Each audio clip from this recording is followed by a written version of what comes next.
Welcome, deep divers. You can almost feel it in the air, can't you? That buzz. It's the sound of the football transfer market. You know, the whispers, the big money talks, those deals that just come out of nowhere and change everything. It's real-life drama. And today, we're going to pull back the curtain a bit. This is The Deep Dive. We take all the latest info, the sources, the notes, everything, and try to cut through the noise for you. Our mission, to get you genuinely up to speed on the biggest moves happening right now, those little details, the insights you probably won't find just scanning headlines. Today, we're digging into some really fascinating updates straight from the heart of the window. We're talking Liverpool, Man United, Chelsea, Barcelona.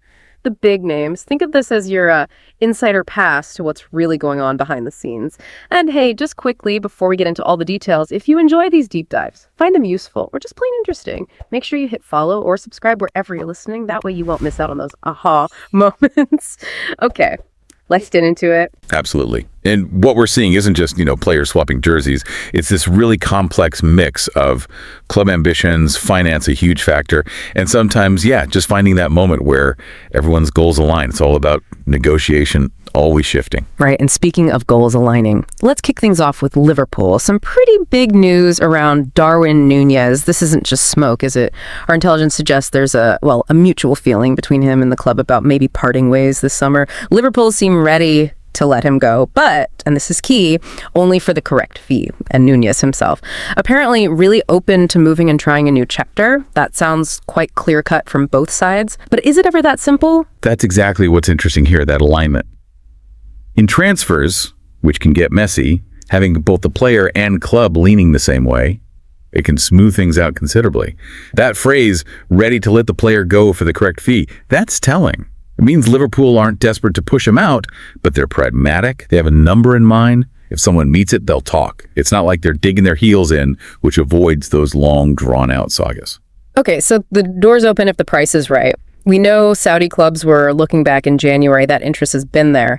But here's the twist. Napoli. They've suddenly jumped into the picture in a big way. Our sources are saying contacts this week specifically for Darwin Nunez. And he's described as the priority dream target for Napoli and crucially for Antonio Conte. Wow, okay. That is a statement from Napoli. Conte's very specific about the players he wants, the profiles he needs for his system, targeting Nunez as a priority dream target. That signals serious ambition. They're not just looking for a striker, they're looking for the striker. And the fact Nunez is open to it, that makes a huge difference. It takes one potential headache off the table right away, convincing the player. It shifts the leverage, And it sounds like more than just initial interest. Reports are saying next week new contacts will take place between Napoli, Darwin Núñez's camp, and Liverpool, specifically to understand the conditions of the deal. So negotiations are definitely happening, ongoing. And the player, as you said, seems open to a move to Napoli. This feels like it could actually move quite fast. And if you zoom out a bit, this whole situation really highlights the domino effect in the market, doesn't it? A big name like Nunez potentially leaving a club like Liverpool, it doesn't just affect them, it sends ripples everywhere. Other clubs start reassessing their own striker needs. Maybe an opportunity opens up. Maybe they need to speed up their own plans. One big move can trigger a whole chain reaction. Yeah, and that chain reaction seems to be starting already at Liverpool. If Nunez goes, our sources say they're exploring the strikers market. Yeah. And of course, Alexsader Isak's name always comes up. He's talked about as a dream target for Liverpool, also for Al Nassr. Loads of clubs love him. But what's the reality check here? Well, the reality check with Isak is pretty stark. Right now, there are no substantial updates, no offers, no contacts, no real negotiations happening with Newcastle. Newcastle are adamant. They insist on keeping the player, which makes any move very difficult. Well, a crazy proposal to even get them to pick up the phone about Isak. It just shows how powerful a selling club's position can be. If they genuinely don't want to sell, it takes something extraordinary to change their mind. Test the resolve, their finances. A crazy proposal. So Isak looks like a really tough one, maybe unrealistic right now. So another name is popping up as a serious candidate for Liverpool's striker position, Hugo Ekitike. Sources say Liverpool appreciate him, and crucially, they are in contact with the agents of the player. So is Ekitike the more pragmatic alternative here? I think that's exactly it. Pragmatic is the word. Given how high the bar seems to be for Isak needing that crazy offer, Ekitike probably looks like a more achievable target. Still a talented player, lots of potential, but likely more, let's say, financially manageable. especially if Liverpool suddenly need to fill that Nunez gap quickly. It's that constant balancing act in the market, isn't it? Between the dream signing and the realistic, deliverable one. Sometimes you have to pivot. Absolutely. A necessary pivot, perhaps. Okay, so while Liverpool are looking to potentially replace a departing star, let's flip over to Manchester United. They've got a different challenge, trying to successfully move on a high-profile player, Jadon Sancho. And the message from United seems very direct. They've told him they will try to sell him in this first part of the summer transfer window. They want a permanent transfer proposal. Yeah, and that clarity is important. For United, a permanent sale is clearly seen as the best solution for everyone involved, really. Lets the club recoup some funds, restructure, move forward. And for Sancho, it's a clean break, a fresh start somewhere else, without lingering loan uncertainty. It just closes that chapter. And guess who pops up again? Napoli. They seem to be active everywhere. They're interested in Sancho too, but there's a major sticking point. His salary.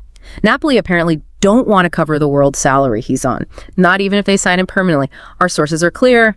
The transfer fee would not be a problem, but the salary is too high. And this is really telling about the modern market, isn't it? How often the wages become the main obstacle, sometimes even more than the transfer fee itself. It shows how clubs, even big ones, are maybe becoming more disciplined about their wage structures. They're wary of those huge long-term commitments.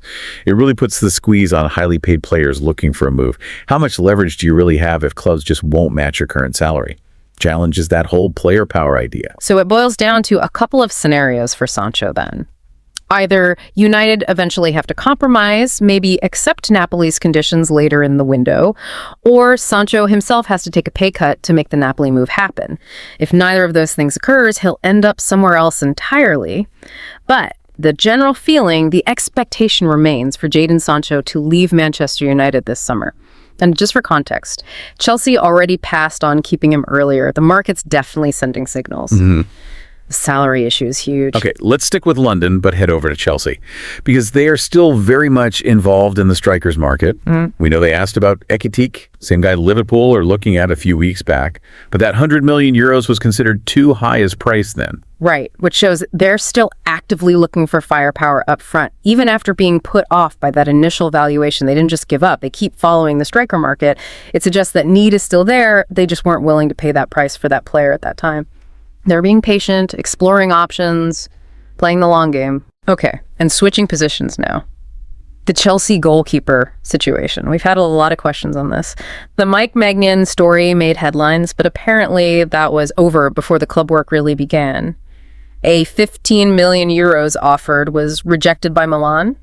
Story basically went cold. Yeah, Chelsea's initial public stance was pretty firm. Right? They, quote, confirmed their trust in their current goalkeepers, which often sounds like case closed.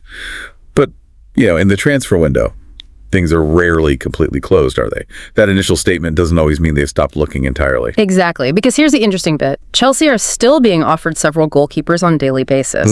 So despite saying they trust their current keepers, our sources hint that goalkeeper story at Chelsea could not be over. They might even decide to reactivate the Mike Maignan story later in the window, or maybe look at different goalkeepers. And connecting that to the bigger picture, it just shows the relentless pressure of the window. Agents are constantly pushing players, making offers. Even if a club says, we're happy here, the offers keep coming. It raises that question. How long can you really maintain that trust in current players when attractive alternatives are constantly being presented? It exposes that tension between sticking with what you have and the constant temptation or pressure to upgrade, even when you've said you're settled. It's a constant push and pull, isn't it? It keeps everyone on their toes. Okay, let's head over to Spain now. Barcelona, shaping up to be a busy summer transfer window for them. Juan Garcia is official, which is one piece done, but the big one everyone's watching is Nico Williams, a huge target.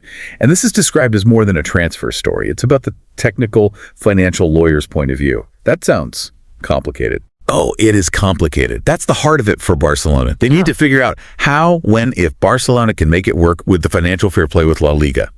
La Liga's FFP rules are notoriously strict, really tight spending limits tied to revenue, which makes paying a release clause, a big lump sum, incredibly difficult. Athletic Bilbao are clear. Release clause or nothing. That's 58 million plus taxes in one solution. No installments. Barca have to find that cash up front. basically. And under FFP, finding that kind of liquid cash, it's a massive hurdle. It dictates almost everything for them right now. Wow. 58 million plus tax all at once. Yeah. Okay, so despite that massive financial challenge, Barcelona do apparently have an agreement with the player. A 6-year contract agreed, worth around 7-8 million euros a year, but they're still waiting to see if they can make it work for the financial fair play with La Liga. Sources say next week, new contacts will take place for Barcelona to get the green light. So the player's keen, the club's keen, but the finances, the rules, could just block the whole thing. And what this whole Nico Williams saga really lays bare is just how much FFP rules now dictate transfers. They're not just a background factor. They're shaping strategy, determining destinations. It's why, English clubs are reportedly considered out of the race. They're quiet. They seem to think he'll end up at Barca somehow, despite the issues. Bayern Munich, though, apparently a different attitude. They're still watching, ready to jump in, try till the end, if the Barca deal hits a financial wall. It's fascinating how regulation is now directing player flow. A huge constraint, definitely reshaping strategies. But Barca aren't just looking at immediate signings like Williams, are they? They're also planning longer term, working on several talents. One name mentioned is Roni Bargi, the young, talented Swedish winger. His contract's up in December. Sounds like they're playing the long game here. Yeah, and they're putting in the groundwork. Contacts ongoing with the players' camp and with Copenhagen. He's apparently wanted by Porto and more clubs, but Barca are actively working on a deal to sign Roni Bargi, looking at him as one for the future. Cole. It's not about immediate impact next season. It's strategic investment, spotting talent early, building those relationships for down the line, building the next core.